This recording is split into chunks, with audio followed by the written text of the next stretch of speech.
Hello everyone, welcome back to League of Legends DFS Esports Breakdown for June 29th slate. We can quickly recap because we have a few days to catch up on, and then we can talk about the games coming up. So I think this was where we left off, was the IGAL slate. Again, you guys remember, pretty torn, but I did end up leaning towards the AL side. AL did end up getting the series win, but they were not great when it comes down to the lineups because they got blown out so heavily in game one. All negative scores here from the AL side. Despite them winning the next two games, all they did was kind of eliminate any value from either side. So that ultimately kind of killed the day. However, we did end up getting the correct side of it, in the end. So you can't complain about it too much here. It is what it is there. EDG, BLG, we had the decently sized underdog BLG, if memory serves. I think they were plus 260 maybe, 2 plus 230 maybe. I don't remember the exact price, but a pretty decent underdog here with BLG, and they did end up winning game 2 and taking it to a game 3, which was pretty winnable, but they did not end up coming out on the right side of it. They just kind of got, in an LCK style game, they just kind of ended up losing out in the final team fight. That was pretty decently played from the EDG side, but overall, again, when we're talking about a pretty big underdog, and I think it comes down to one big team fight in game 3 where it was really close. You kind of put yourself in a good spot and it didn't go your way. These things happen.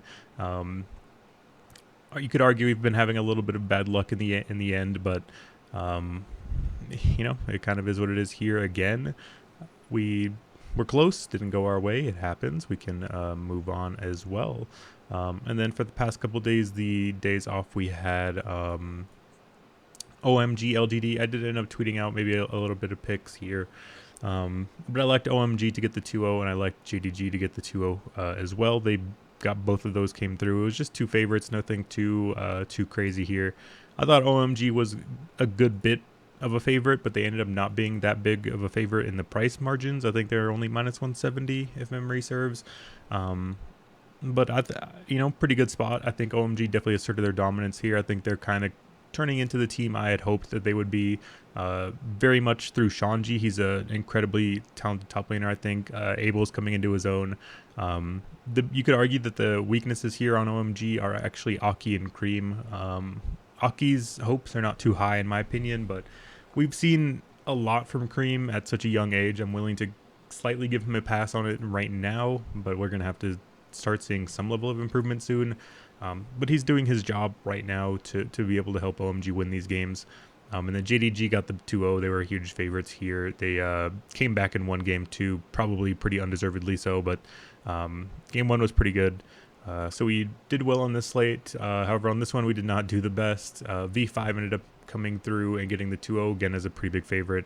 Kind of not much to talk about here as well. The only stand here really was I liked Rich, but he ended up not doing much. And then Top Esports got the 2-0 over LNG. I actually did end up recording a video yesterday. However, the file got corrupted when I went to upload it. And then I just decided I didn't want to upload it, so I tweeted out that I went with the LNG 2-1. Ultimately, I think this is just a really bad take in my opinion. I definitely had a gut feeling that it was just going to be a Top Esports 2-0, and I kind of bought a little bit too much into some of the noise here, in a sense, with LNG. I definitely just thought Top Esports would get this 2-0, but it was just a bad feel, in my opinion. It was just kind of a bad one, but ultimately, did make a video on it. I do count when I do tweet out stuff, I do count it towards my overall record, but hopefully you guys managed to avoid this late because it was pretty not good. This is why we don't like these two gamers. 4 straight favorites winning. I believe they were all 2-0s. Yeah, 4 straight favorites winning with 2-0s. Pretty unexciting. That's typically why we don't like these slates too much. That it is what it is. But we move on. I believe there was a couple LCK games, but there wasn't much to touch on, if memory serves. Nongshim got the 2-1, and then DRX got the 2-0. Nothing really to talk about, I don't think. So we'll go ahead and just move on to the to the slates. Pretty interesting ones. I actually, first glance, kind of like this one, and we'll talk about why. So, first series up is RAFPX. If we do check the standings and how these teams are doing right now, FPX is statistically the worst team in the league. They are 0-5 with a pretty low map rate of win 23% of their maps. However, I do think they've been a little hard done by schedule for sure. They've been torched in terms of scheduling. They went against EDG, they went RNG, TES, and V5. You could argue that Top Esports and V5 are the top two teams in the league right now. They were the favorite, or they were in the finals last split. No, they weren't. It was RNG. So, I mean, out of the top teams at the end of the last split, RNG, V5, Top Esports, EDG there as well. So they've FPX have had a grueling schedule, and they've managed to take games off of teams. Like they went to 3 with Top Esports, RNG, and EDG. The only 2-0 they had was oddly enough, or they've gone 2-0'd by V5 and then IG here as well. So pretty weird.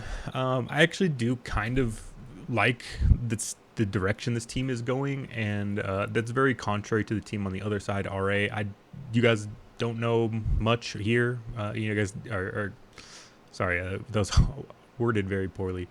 You guys already kind of know where I'm leaning here. I'm typically just not liking RA. I think they're heavily on the decline, and I think they're relatively overvalued pretty often. For them, they've lost to Ultra Prime, AL. They beat OMG when OMG was swapping out rosters. They lost it to Weibo here 2-1 as well. So they've had some close series. Maybe their record could be looking a little different. But their competition has been much, much lower. And overall, I think eye test wise, I would say RA is a decent bit worse than FPX. Again, it feels like FPX's record here, 0-5, is pretty misleading and very hard done to them. Oh, sorry about the Discord noises. I forgot to completely leave before starting to record this, so bear with me. But yeah, I think overall FPX's schedule has been very tough, and it feels a tad misleading that they're 0-5. And this is coming from somebody who you guys would know I'm not too high on FPX overall, but I think they have players, they have decent enough ideas. Like I think they've done enough to give them maybe a slight pass on the fact that they've lost to probably the top 3 out of the top 5 teams, and then you could argue EDG's maybe like top 6. So they've played just a grueling schedule, and then they lost to IG. So not much really again to gather. And then RA, they're pretty much equally as bad, but their competition is much, much lower. So that's kind of warranting why I'm going with the FPX side here. I'm honestly not sure who's going to be the favorite. I would have to imagine RA is the favorite. Typically, the books at this point in the year, they do start going off of the schedule or the standings kind of heavily, and FPX being the lowest in the standings definitely, again, it feels pretty misleading. So I'm interested to see the pricing on this.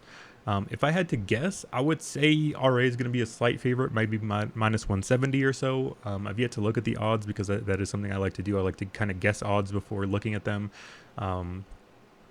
I think RA will be a slight favorite, but I think FPX is a pretty close game, but I'm going to lean towards the FPX side. And yeah, that's a pretty interesting one. Weibo Ultra Prime. This one is getting pretty interesting. If we do look at kind of where these teams are, Ultra Prime is in a relatively similar instance. They've lost to JDG 2-1, who JDG is arguably looking like the best team in the league. Again, maybe top 3. There's a lot of good teams here, in the league, obviously. But they lost in a close game 3 to JDG. They 2-1 to RA. They've lost 1-2 to BLG, and they 2-0 to OMG. But again, this is a kind of different OMG team than what we're seeing currently. This is a little bit weaker version, so I wouldn't put too much credence into this win here. Going through with BLG, this is not an incredibly exciting result here either. Overall, it's not too enticing for the Ultra Prime side. They are 2-2. You could argue they beat 2 lesser teams. They lost to 2 better teams. So they're like firmly, I think, entrenched kind of in the middle of the league as a middle of the pack team. But oddly enough, that is kind of where I view Weibo as well.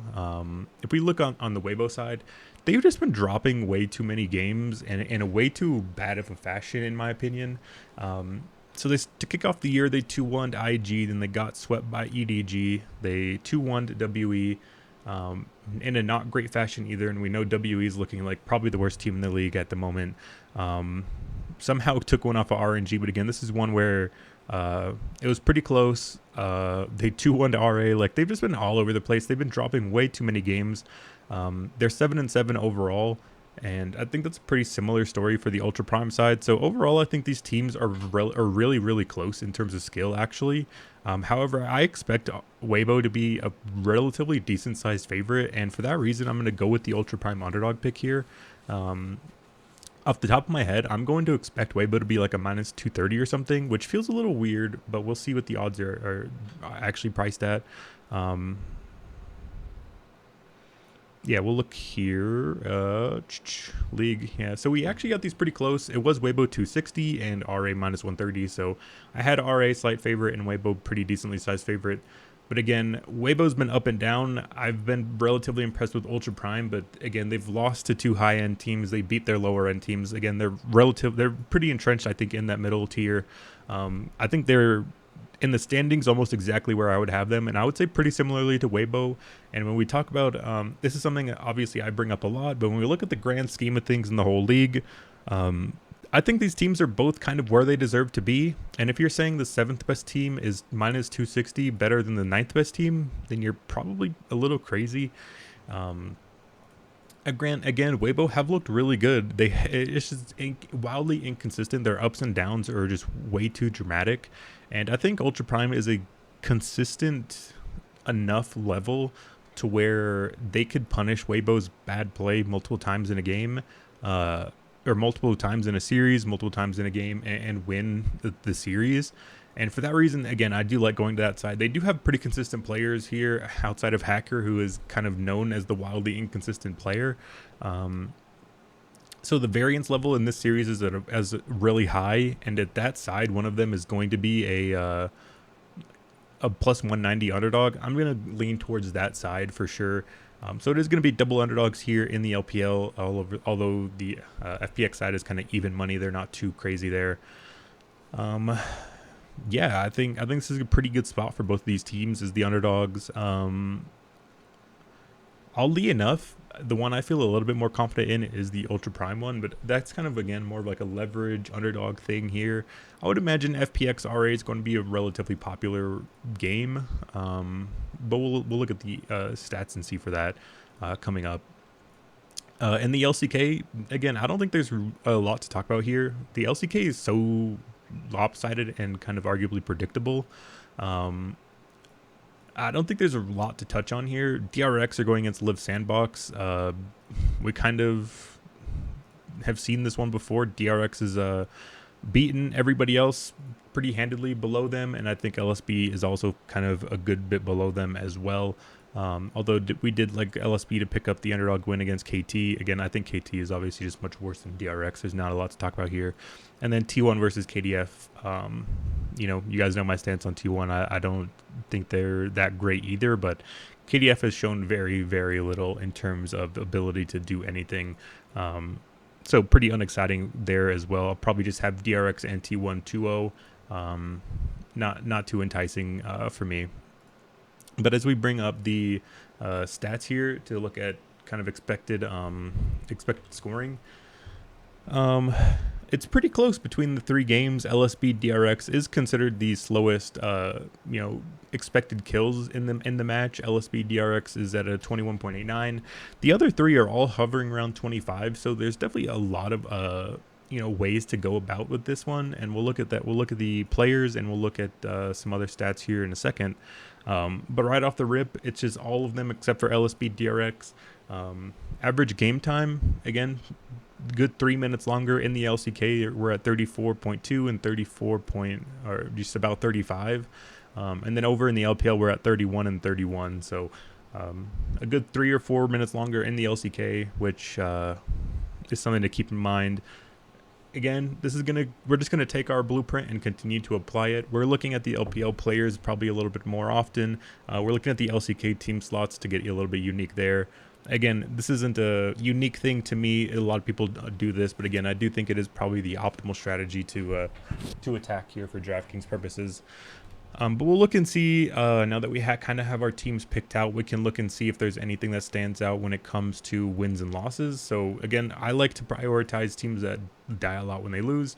Looks like KDF and LSB are both at about a 0.7.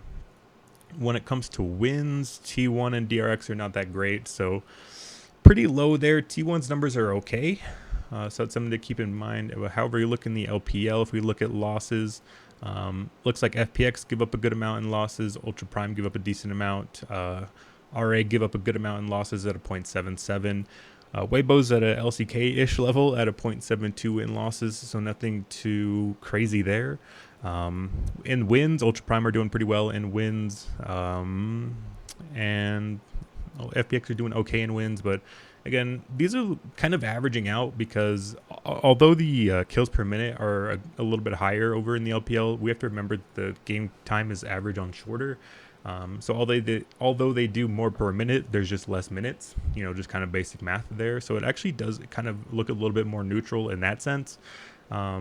So we're just gonna have to keep our kind of player pool and eyes open, I think, with the LCK today, because again, I do think the 2-0 potential is pretty high. And for that reason, I wouldn't be too afraid of looking to load up on some LCK. We'll look at the players here in a second. I can't imagine, although the numbers do say the T1 KDF series is actually not that bad. We're at like a 24.7, so that's very much in the same ballpark as these 225s. Just if you look at the players, in the T1 DRX series, or sorry, in the T1 KDF series, it just feels a little not great. The reason I say that is because this just feels like a typical kind of LCK matchup, and although T1 have been playing, they're kind of known as that like more aggressive team, and they definitely do make plays and stuff. Like I definitely am fine with T1 and for their DraftKings purposes. This just feels like a prototypical LCK game. When we look at the names like Keen, LM, Fate, Teddy, and Hoyt, maybe they have Moham here. Start again. I'm not sure what the KDF support situation is going to be looking like, but we know Teddy likes to just kind of get there and farm up. KDF typically not too crazy when it comes to the action, although T1 do like to pump up the pace. It doesn't really matter if you pump up the pace that much when the other team just kind of runs away. And this matchup just kind of screams, again, your kind of prototypical LCK match of the inactivity, and the numbers don't back it up. So if you guys want to side with the numbers, obviously that makes a lot more logical sense. It's fine. However, I just think T1, I wonder what their price tag is looking like. T1's actually not that cheap on this slate, so maybe they're a pretty easy spot to avoid. I'm not sure. Maybe that's something you guys would want to look into on your own and check ownerships more so. But I don't think you're getting anything crazy discounted here, so I think they're fine to mix and match with, but I'm not loving that game, and I would honestly prefer the DRX LSB one, but again, the numbers are not that great in that one either. I feel like we've seen some good some good losses from the LSB side. I feel like they're the one team in the league that kind of is willing to fight it out, but we'll see.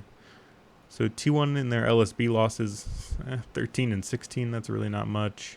And their Dom one, we had 17 and 11. So even then, they're not doing much. So, yeah, I don't know. I'm not looking to get much there in the LCK. And that feels kind of bad because when you take in the context, I'm going double underdogs in the LPL, and I don't really love the LCK favorites. That kind of just leaves us with double underdogs, which is a pretty good build. Like, I'm not afraid of that for sure. That's obviously like one of the best ways to get a unique lineup in is people will always kind of pair up your favorites and your underdogs, because they want a sense of safety from a big favorite. it makes sense if you are somebody who's a little bit more adverse to risk. If you're looking for a more single entry style lineup or cash or a small tournament style lineup, I think pairing a underdog like Ultra Prime up with a favorite like T1 or DRX makes sense, and that could feel pretty good. But you know, that's not how I'm looking to play this, so I'll go a little bit different way. But we'll go Ultra Prime, FPX, T1, and DRX. And we'll look at the players and see if anything stands out here now that we do have our teams. We need to put in Ultra Prime instead of UP. Okay, that does bring up our 4 teams. So we'll sort by participation. Off the bat, looks like DRX's numbers are actually pretty good overall as a team. They seem to be grouping up and fighting a good bit. FPX's numbers are pretty not good, so that's something to keep in mind, although that definitely doesn't scare me away from them for sure. Ultra Prime's numbers again are not great either. They're kind of on the lower end. For T1, it looks like it's pretty centered around Owner, Gumayushi, and Zeus. Looks like Keria and Fake's numbers are relatively low. So we'll go quickly by position, and then we'll go ahead and get out of here. For top laners, Zeus, Kingan, maybe Zoom, Shallahu, they're honestly all available. We're looking at a difference of 60 to 70%, and however Zeus's kill share, Shallahu's kill share for that matter, is actually pretty good as well. So maybe you'd look to prioritize players like Zeus. I think Zoom is fine as well, but I think Zeus or Shallahu would probably be the ones I'd look for. I like the kill share a good bit here, actually. It looks like Zoom and Kingan are kind of getting put on a little bit of more utility picks, where I think Zeus and Shallahu are more carry potential. When we see with Kingan and playing like Ornn, for example, Zoom and his instead Zwani and Nar are not the best. But T1 with like, or Zeus with like Gangplank, Camille, Shallahu with Kale, Fiora. Those are pretty good champions, I think, for those two. So those are the 2 top laners I would probably look to prioritize a little bit. But again, I think they're all fine. 60% kill participation is usually my cutoff, and all 4 of them, you know, make that criteria. So yeah, jungle, they're all kind of, again, pretty similar. However, it looks like Hacker's numbers are a good bit lower than everyone else's. So maybe that's another spot where you would look to try to get somebody else in, like maybe Owner or Pioshik. Kled maybe as well. I'm fine with going with any of these junglers. However, again, I'd maybe prioritize trying to get one of these other junglers in instead of Hacker, even in your Ultra Prime stacks. Those numbers are pretty bad, but you know, if you're doing a 4-man Ultra Prime stack, you'd probably want Hacker in either way, because typically if your team is scoring well, the jungler is also. For mid, it's obviously a pretty big gap here between everyone else. Zika, Care, and Cryan all really strong. Zika's kill share and kill participation is really high, so he'd be a pretty strong mid lane target for sure. Faker would be the one I would ignore for sure. Again, his real world production is really strong, but his DK numbers and his statistics are just really low overall. So he would definitely be the one I avoided there. Looking at AD carries, looks like LWX. Man, that's really tough numbers to get behind. But again, if you're going with FPX stacks, you probably need to go that direction. That does kind of bring up something where I'd like to look at. Let's look at FPX's scoring in their map wins so far.